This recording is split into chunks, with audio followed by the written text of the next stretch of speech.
Hi, my name is Beth, and you're listening to the CannaFit and Nutrition Podcast, where we are hanging out at the intersection of fitness, nutrition, and cannabis. Thank you so much for pressing play today. I'm excited that you're here. I'm Beth, your personal trainer and cannabis educator, and I'm going to share with you 10 CannaFit fitness truths to get you moving in 2026. This is for real people. This is for real stress. And this is for real life. There's no fluff here, right? I'm not going to pretend that there's a magic wand or that any specific thing is going to get you the results that you want. I'm giving you the truth. Number 1, exercise should make you feel better afterwards, not wrecked, right? If you finish a workout shaky, starving, sore for days, or dreading the next one, that's not discipline. That's stress. That's not a sustainable workout. That's not something you can keep up, right? If you feel like you were destroyed during your workout, your brain's going to see that as unsafe, and it's going to prevent you from doing it again. So if you've ever tried that, like I tried CrossFit once and I thought I was going to die, I'll never go back because it didn't feel safe to my body. I thought I was going to die. They yelled at me and told me I could do things over my head that I certainly could not do. So I couldn't. So I felt really unsafe. So of course I don't want to go back, right? Duh. So anyway, exercise should make you feel better after. That's not to put down CrossFit. I don't mean to do that. Anyway, that was just my experience. At CannaFit, I want you to leave movement feeling calmer, clearer, and more capable than when you started. At the end of every workout with my clients, I always say, how do you feel? And if they don't say better than when they started, then we've done something wrong. Then we've missed out.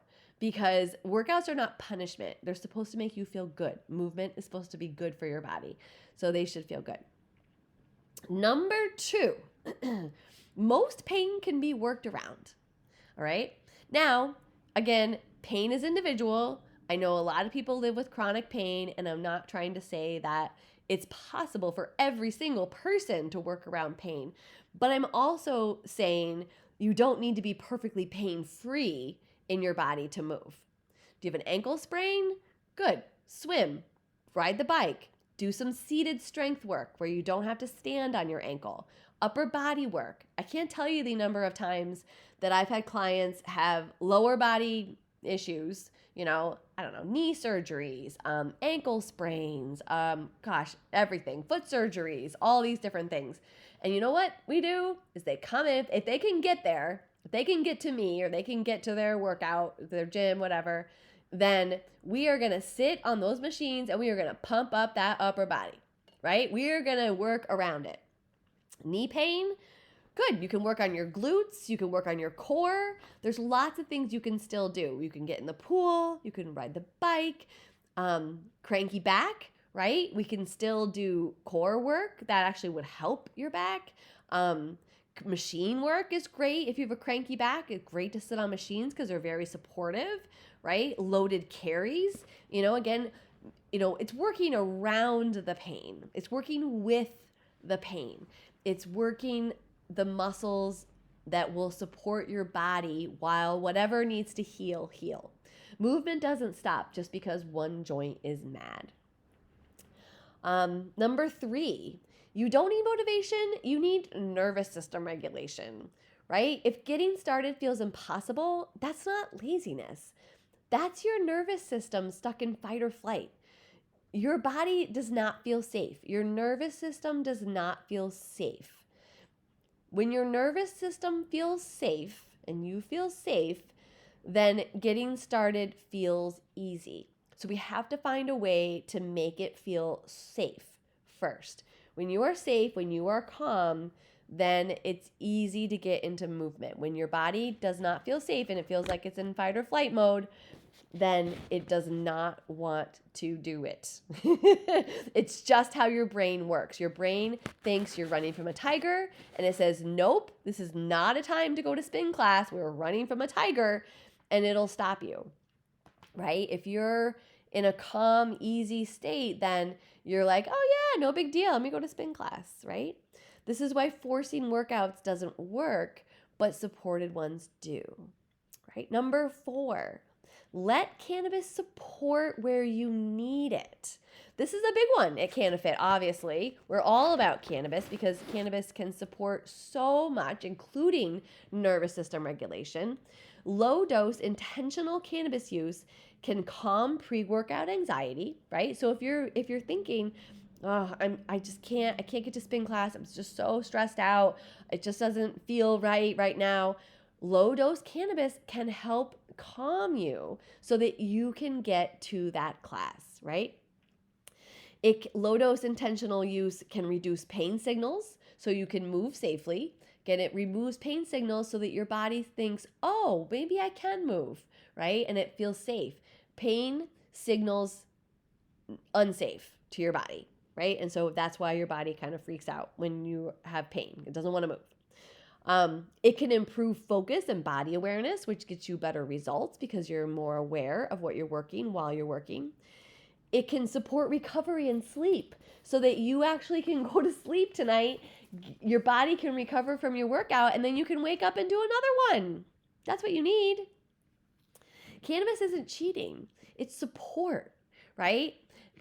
It's not, and we're not out here just getting high. There's something wrong with getting high. I'm not going to say that that's bad by any means.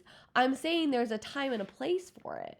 If a cannabis on the daily, especially during the day, if you're trying to, work a full-time job and take care of other people, that most of us are, then, getting high isn't always realistic. It's fun, but it's not going to give you the support that low dose would, right? And if you've not tried low dose cannabis, then I'd love to talk to you about that because it's really, really, really cool and really, really, really effective. So cannabis isn't cheating, it's support, especially when stress is your real barrier. Number 5, consistency beats intensity every time. Oh God, I say this all the time to people.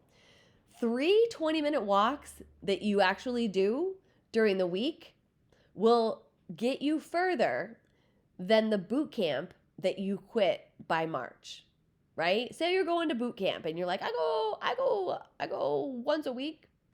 I go once every other week. Oh, I haven't made it in a few weeks, right? And then by March you've quit, right?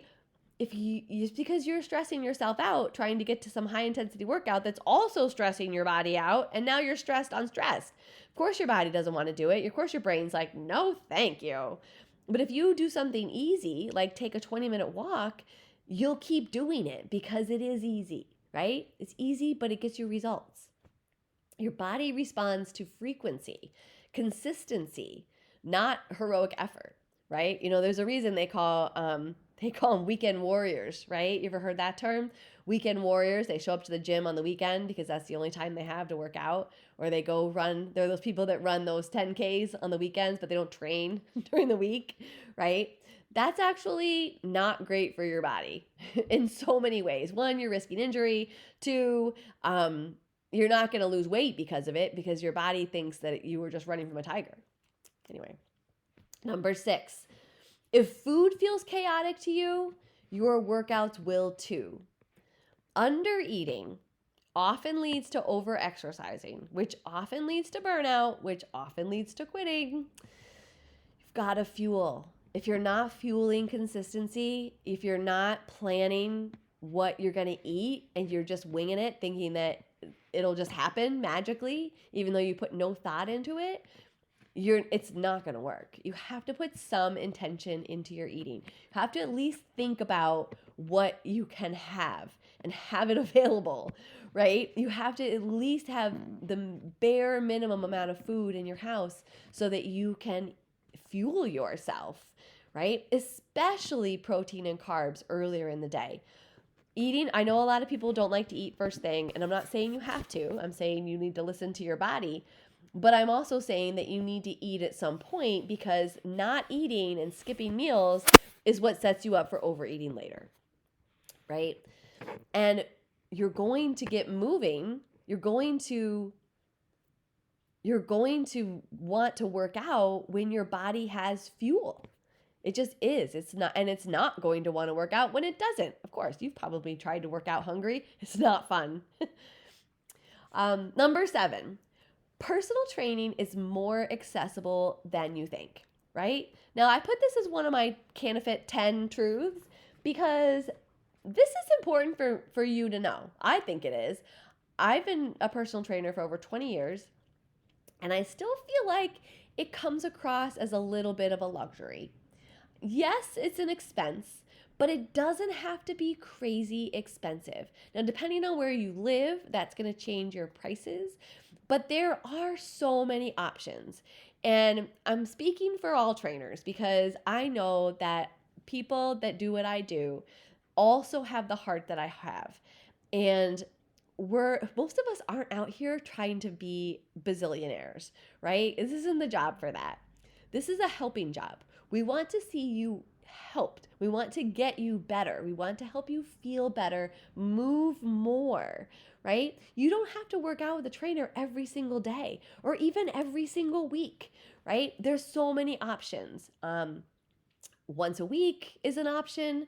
Small groups are an option. I know of a local gym that has a great small group program, right? And it's very affordable, which makes it very accessible for people. Online coaching, that is huge. Right now, you go on social media and there are dozens, probably more, but at least dozens of things that you can purchase with support from a qualified trainer that will help you, right?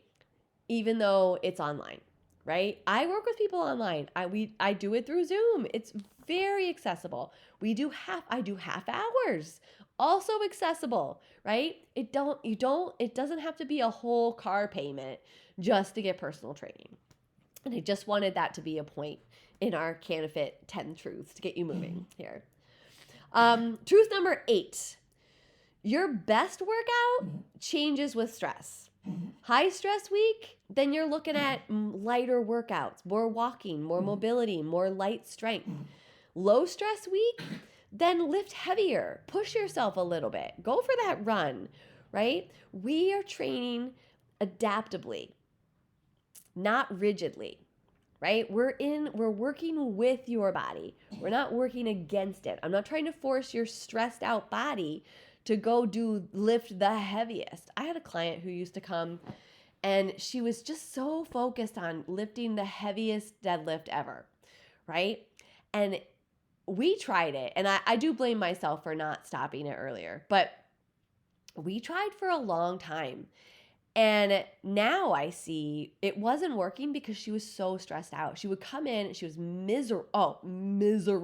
Like job she hated, life she hated, miserable. She was so dead set on this lift gonna make her happy. And she never got it because she was so stressed out. Her body just couldn't do it.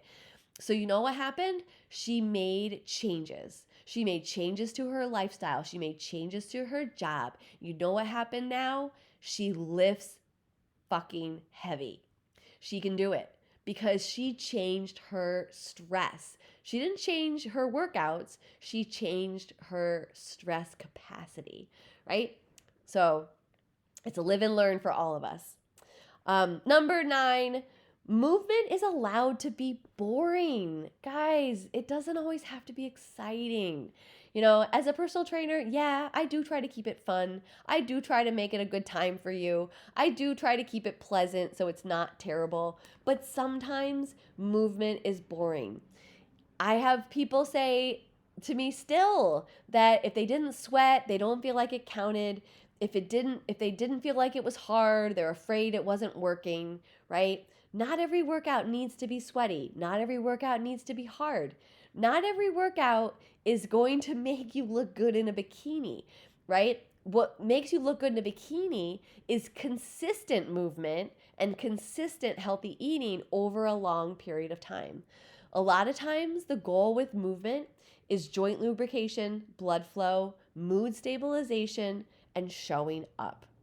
I learned this lesson myself when I had my knee surgery, my knee replaced, both of my knees replaced, is I had to take a completely different approach to working out.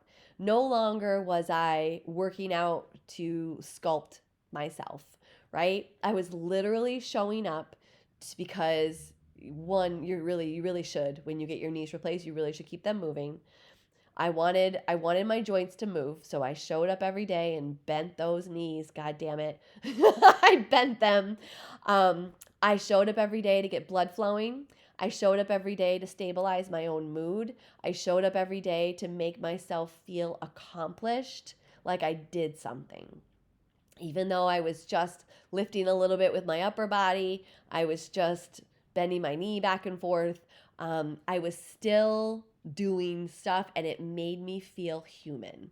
It made me feel like myself, because myself has been, the version of me has been getting up and working out for the last 3 or 4 decades at this point. Oh, maybe not 4. God, I'm not that old. I'm 48 and I've been working out since I was 13. So it made me feel like a human to get up and move my body, even though it wasn't a hard workout.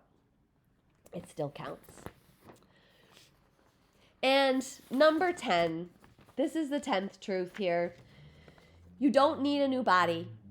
I know you may be really unhappy with the body you have. I see that every day. It's part of its society that we live in. But chances are you don't need a new body. You need a new relationship with movement. You will succeed in 2026 not by trying harder, but by supporting your nervous system, using tools, holistic tools like cannabis, breath work, breathing, nervous system regulation, stress management, time management, and choosing workouts you can return to tomorrow. That's how movement becomes sustainable and how bodies actually change. It's not by doing more. It's not by beating yourself up or wishing you had a different body. It's by supporting your nervous system, using tools, choosing workouts you can return to, and choosing sustainable approaches. So I hope that was helpful. Those are 10 things that from a CannaFit standpoint are true. And if you hear those and absorb those and digest those, it should help get you moving this year. We want you to be moving. We want you to be feeling your best. We want you to feel good in your body. And there's a lot of misconceptions out there. So if that was helpful, I would love it if you would share it with somebody. You can always rate and subscribe to the show, share the show, tell people about it, help us grow. I really appreciate you listening this far. I really appreciate you being here. I would love to hear any questions you have. You can reach me. My email is beth@cannafitnessnutrition.com. I hang out mostly on Instagram. It's Beth_CannaFitnessNutrition. Thanks again for listening, and I will see you next time.